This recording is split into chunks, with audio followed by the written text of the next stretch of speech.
नमस्ते प्यारे विद्यार्थियों, आप सबको स्टडी मैथ यूट्यूब चैनल में आप सबका हार्दिक स्वागत है। अभिनंदन। मैं लेकर आया हूँ कक्षा 10 की गणित, जो बहुत ही आसान तरीके से। तो अपन पिछले वीडियो के अंदर प्रश्न वाली 8.1 त्रिकोणमिति का परिचय का 8वां प्रश्न पढ़ चुके हैं और आज अपन पढ़ने जा रहे हैं 9वां प्रश्न, जो बहुत ही आसान तरीके से। सबसे पहले प्रश्न को अच्छी तरीके से पढ़ेंगे कि त्रिभुज एबीसी में जिसका कोण बी समकोण। अब एक एबीसी एक समकोण त्रिभुज लेना है जिसके अंदर बी कोण को समकोण कोण बनाना है। यदि tan a बराबर 1/√3 तो निम्नलिखित का मान ज्ञात कीजिए। आपको 2 पॉइंट दे रखे, इन दोनों का मान ज्ञात करना। सबसे पहले तो अपन को दिया हुआ क्या है वो देखेंगे। तो हल की शुरुआत कर रहे हैं, क्योंकि कक्षा 10 बोर्ड का एग्जाम है और बोर्ड के अंदर अच्छे से तैयारी करके जाना जरूरी है। तो दिया है, सबसे बड़ी बात तो यह है कि दिया है आपके पास में क्या दिया है कि tan क्या दे रखा है, tan a बराबर 1/√3 क्या दे रखा है, tan a बराबर 1/√3 दे रखा है। अब पहली बात तो यह है कि tan को लिखा कैसे जाता है। तो सबसे बड़ी बात मैंने पहले ही बताया था कि लाल बट्टे कक्का को आप याद रखना। किसको? लाल बट्टे कक्का। अब सबसे पहले इसको लिखा जाता है साइन, इसको कॉस, इसको tan और उसके बाद में इसको कोट, इसको सेक और इसको क्या लिखा जाता है, कोसेक। अब देखिए अपन को तो tan चाहिए, तो tan को कैसे लिखा जाता है, तो tan को हमेशा लिखा जाता है L/A, मतलब कि लंब बट्टे आधार। क्या लिखा जाता है, लंब बट्टे आधार। क्या लिखा जाता है, लंब बट्टे आधार। ये तो हो गया इसका फॉर्मूला tan का। अब देखिए अपन को किसके द्वारा, क्योंकि एक समकोण त्रिभुज बनाना है, तो सबसे पहले अपन एक समकोण त्रिभुज बनाएंगे। तो ये एक समकोण त्रिभुज है। इस समकोण त्रिभुज के अंदर अगर बात की जाए तो अपन को बी कोण क्या लेना है, बी कोण आपके पास में क्या होना चाहिए, समकोण होना चाहिए। तो समकोण हमेशा अपन को पता है कि 90 डिग्री का होता है और 90 डिग्री के सामने वाली भुजा क्या कहलाती है, कर्ण कहलाती है। क्या कहलाती है, कर्ण। अब देखिए बी कोण को अपन ने समकोण रख दिया। अब बाकी आप नाम कोई भी दे सकते हो, ए, बी और सी। अब अपन प्रश्न के अनुसार चलेंगे तो अपन का बात की जाए कि tan a को अगर थीटा माने तो थीटा के सामने वाली भुजा क्या कहलाती है, लंब। क्या कहलाती है, और लंब अपन को कितना दे रखा है, 1 दे रखा है। और उसके बाद में आधार कितना दे रखा है, तो आधार अपन को दे रखा है √3।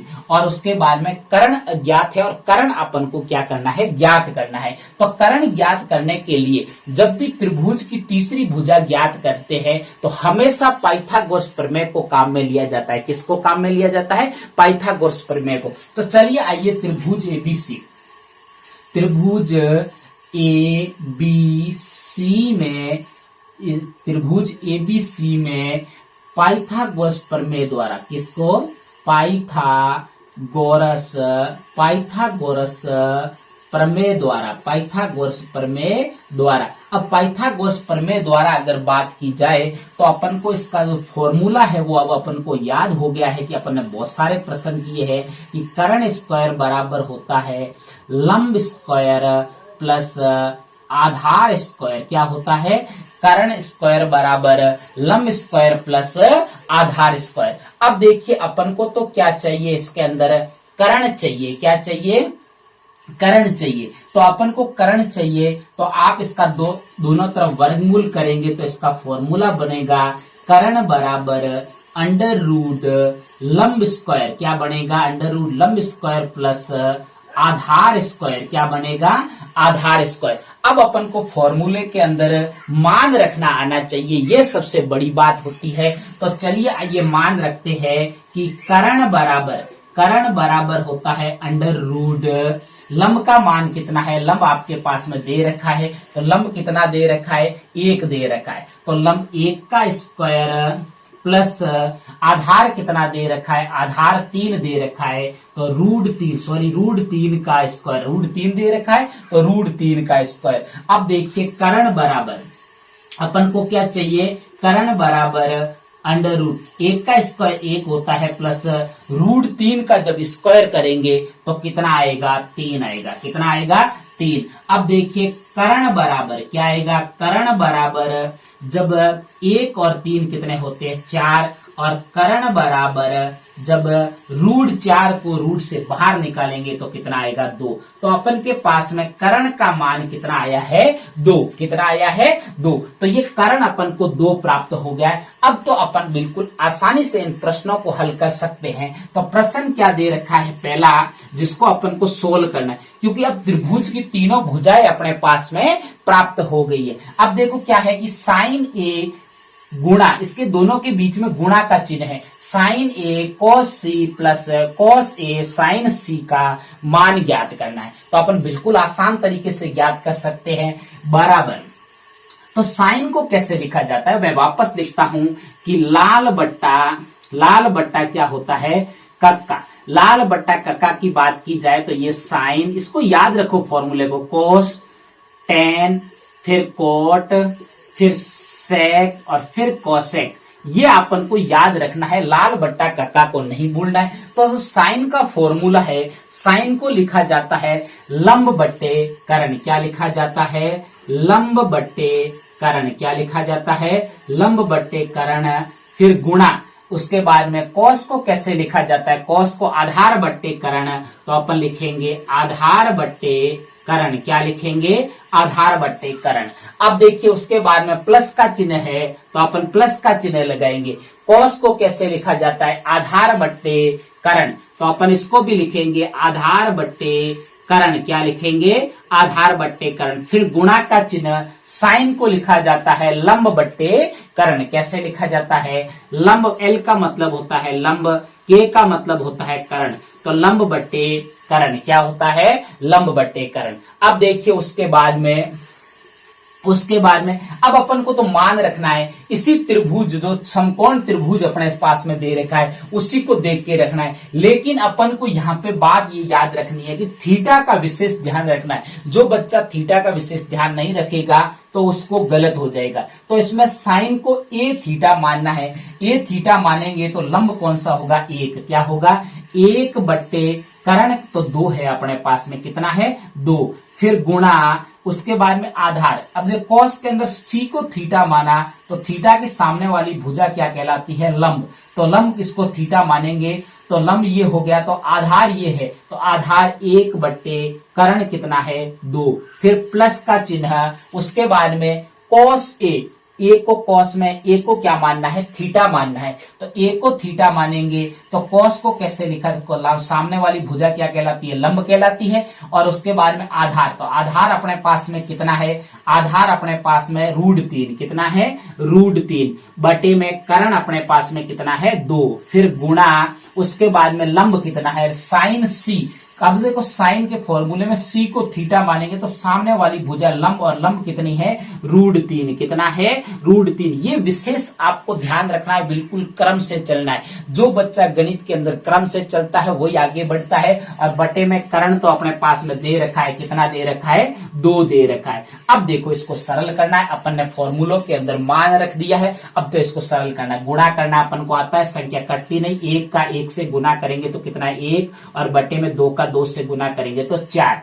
फिर प्लस √3 का √3 से गुना करेंगे तो हमेशा 3 आएगा, और 2 का 2 से गुना करेंगे तो कितना आएगा, 4 आएगा। कितना आएगा, 4। गुणा, हमेशा गुणा करते समय आपको, भिन्नों का गुणा करते समय आपको ध्यान रखना है कि अंश का अंश से गुणा होता है और हर का हर से हमेशा गुणा होता है। अगर संख्या कोई कटती है ऊपर नीचे तो आप काट सकते हो, नहीं तो फिर आपका अंश का अंश से गुणा और हर का गुणा। अब अपन को तो जोड़ करनी है भिन्नों की जोड़ करने के लिए हरों का लसब लिया जाता है। तो हरों का लसब कितना आएगा, 4, क्योंकि 4 में 4 का भी भाग जा रहा है और इस 4 का भी भाग पूरा जा रहा है। तो 4 में 4 का भाग एक बार जाएगा, 1 का 1 से गुना करेंगे तो 1 आएगा, और प्लस फिर देखो 4 का भाग 4 में एक बार जाएगा, और 1 का 3 से गुना करेंगे तो 3। फिर बराबर में कितना आएगा, फिर बराबर में आएगा 3 और 1 कितने होते हैं 4, और 4 बट्टे 4, और 4 का 4 में काट देंगे तो कितना आएगा 1। तो अपना जो आंसर आया है वो कितना आया है 1। कि साइन ए कॉस से प्लस कॉस ए साइन सी का अगर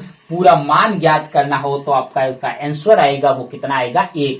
चलिए आइए अपन दूसरा शुरुआत करते हैं, दूसरे की इसी प्रकार वही का वही फॉर्मूले रखने हैं। अब देखिए उसके बाद में वहीं पे अपन को देखना है कॉस। कॉस को कैसे लिखा जाता है तो उसका फॉर्मूला आना चाहिए। तो अपन लाल बट्टे कक्का को यहां लिख देते हैं, लाल बट्टे कक्का। इसको नहीं भूलना है, अगर लाल बट्टे कक्का को भूल गए तो इसको साइन, इसको कॉस और इसको टेन अपन की यहीं तक जरूरत है, क्योंकि आगे जरूरत है नहीं, कॉस और साइन की जरूरत है तो यहाँ पे लिख दिया। अब सबसे पहले लिखा जाता है कॉस को कैसे लिखा जाता है, आधार बट्टे करण। ए का मतलब होता है आधार और के का मतलब करण।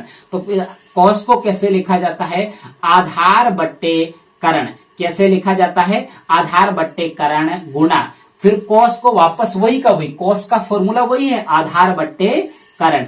फॉर्मूला तो वही का वही है, लेकिन थीटा मानते समय मान अलग अलग आएगा, फिर माइनस। अब की बार देखो पहले प्लस था और अब की बार क्या है, माइनस, ऋण का चिन्ह है। और उसके बाद में साइन को कैसे लिखा जाता है, लंब बट्टे करण। एल का मतलब लंब और के का मतलब करण, मतलब कि लंब बट्टे करण। कैसे लिखा जाता है, लंब बट्टे करण। कैसे लिखा जाता है, लंब बट्टे करण गुणा, और फिर वापस साइन है तो इसको भी कैसे लिखा जाता है, लंब बट्टे करण। कैसे लिखा जाता है, लंब बट्टे करण। अब अपन को इसी त्रिभुज, वो जो समकोण त्रिभुज अपन ने पहले बनाया है, इस समकोण त्रिभुज के आधार पर इन फॉर्मूलों के अंदर अपन क्या करेंगे, मान रखेंगे। तो सबसे पहले अपन को कॉस, कॉस को आधार बट्टे करण तो लिखा जाता है, लेकिन कॉस ए, थीटा किसको मानना है, ए को मानना है। थीटा ए को मानेंगे तो इसके सामने वाली भुजा हमेशा क्या कहलाती है, लंब कहलाती है। अब देखो लंब ये है तो अपन को तो आधार चाहिए, तो आधार √3 है। कितना है, √3। आधार कितना है, √3 बट्टे अपन के पास में करण तो 2, करण सब में दोनों में समान है। अब देखो उसके बाद में किसका चिन्ह लगाना, गुना का। अब अपन को कॉस सी, थीटा को, थीटा किसको मानेंगे, सी को मानेंगे, तो सी के सामने वाली भुजा क्या कहलाती है, लंब कहलाती है। क्या कहलाती है, लंब कहलाती है। और अपन को तो आधार चाहिए, तो आधार 1 बट्टे 2, कितना आएगा, 1/2। फिर उसके बाद में माइनस, क्या बना गया, माइनस। उसके बाद में अपन को ऋण चिन्ह लगाने के बाद में अब अपन को साइन ए, साइन के अंदर थीटा किसको मानना है, ए को मानना है, तो ए के सामने वाली भुजा क्या कहलाती है, लंब। अपन को लंब भी चाहिए, 1 और बटे में कर्ण वही का वही आएगा, कितना है, 2, तो अपन 2 लगाएंगे, फिर गुणा। और उसके बाद में अब अपन को क्या मानना है, साइन सी, थीटा सी को मानना है। थीटा सी को मानेंगे तो इसके सामने वाली भुजा लंब, मतलब कि √3, और कर्ण तो कितना दे रखा है, बटे में 2 दे रखा है। अब अपन को फॉर्मूले में अपन ने मान रख दिया, और मान रखने के बाद में इसकी कैलकुलेशन करनी है, बहुत ही आसान है। तो अपन को सबसे पहले गुणा करेंगे, कोई संख्या करती नहीं है तो अंश का अंश से गुणा करेंगे, तो √3 का 1 से गुणा करेंगे तो हमेशा कितना आएगा, √3, और बटे में 2 का 2 से गुणा करेंगे तो 4, फिर माइनस, और उसके बाद में 1 का √3 है, सॉरी यहाँ पे √2 नहीं है, यहाँ पे √3 है। कितना है, √3। अब देखो ये √3 है, और √3 का 1 से गुना करेंगे तो कितना आएगा, √3, और बटे में 2 का 2 से गुना करेंगे तो कितना आएगा, 4। कितना आएगा, 4। अब देखिए ये अपन को ध्यान रखना, या √3 था न कि √2। अब देखिए उसके बाद में तो अपन को भिन्नों का घटाव करना है, तो बहुत आसान तरीके से कर देंगे। तो लसत कितना आएगा, 4 आएगा। कितना आएगा, 4, क्योंकि 4 का भाग इसी जो हर वाली संख्या का भी इसी में भाग भी जा रहा है, और इसका भी इसमें पूरा पूरा भाग जा रहा है। अब देखिए उसके बाद में अपन को क्या करना है, 4 का भाग 4 में एक बार, और 1 का √3 से गुना करेंगे तो कितना आएगा, √3, माइनस 4 का 4 में भाग एक बार, और √3 से गुना करेंगे तो कितना आएगा, √3, और उसके बराबर में अब अपन को √3 में से √3 गए, पीछे क्या बचा, 1 प्लस की संख्या है, 1 माइनस की संख्या है, तो आपस में काट सकते हैं, तो दोनों कट जाएगी। और उसके बाद में क्या बचेगा, 0/4, और 0 में किसी भी संख्या का भाग देंगे तो उत्तर आंसर क्या आएगा, 0। तो अपना आंसर कितना प्राप्त हुआ, 0, कि cos A और cos C minus sin A sin C का जो मान प्राप्त हुआ है वो कितना हुआ, 0। तो ये है अपना 9वां प्रश्न। अगर मेरे पढ़ाने का तरीका अगर आपको अच्छा लगे तो मेरे चैनल को सब्सक्राइब करना, और आगे अपने प्यारे प्यारे दोस्तों को शेयर करते रहना। तब तक मेरे स्टडी मैथ यूट्यूब चैनल पर बने रहे। नमस्ते।